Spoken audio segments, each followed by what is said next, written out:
The revolutionary who won Mexico's freedom was murdered by his own revolutionary army. It's 1920, Mexico. After 10 years of civil war, Venustiano Carranza has united the country and claimed the presidency. He defeats foreign invaders and rival generals. He writes a new constitution and promises land reform. Regional commanders bow to his authority, and for a time, Mexico has peace. But Carranza centralizes power in the capital. His old allies feel betrayed and forgotten.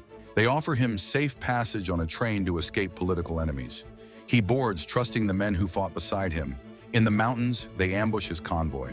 Gunfire echoes through the darkness. The president who unified Mexico was Venustiano Carranza.